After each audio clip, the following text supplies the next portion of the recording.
बिस्मिल्लाहिर्रहमानिर्रहीम। अस्सलामुअलैकुम। कुरानुद्दीन चैनल में एक नई मालूमाती वीडियो के साथ अना मैसेज आपकी खिदमत में हाजिर हैं।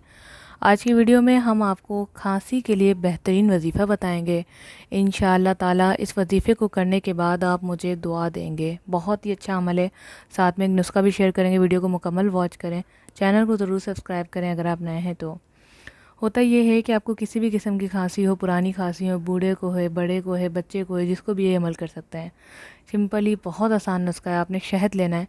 अब आप कमेंट्स करेंगे कि शहद कौन सा असली मिलना मुश्किल है, तो आप बाज़ार से भी ले सकते हैं, कोई सी भी कंपनी का भी ले सकते हैं।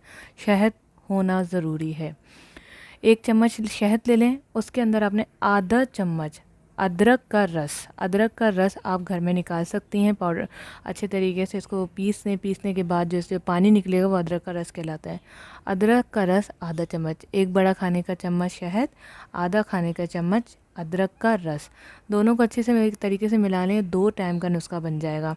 ये नुस्खा बन गया। अब आपने इसके ऊपर पढ़ना है या रहमानो या रहीम, या रहमानो या रहीम। 100 बार या रहमानो या रहीम अव्वल और आखिर दुरूद शरीफ पढ़ के आप फूंक मार दें।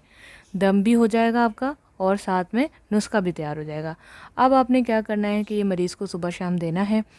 फिर अगले दिन जब खांसी को आराम आ जाए छोड़ना नहीं है। अगले दिन फिर से ही 100 बार अव्वल और आखिर दुरूद शरीफ, या रहमानो या रहीम। उसके बाद आपने जो है ये अमल करना है और फिर मरीज़ को खिलाना है।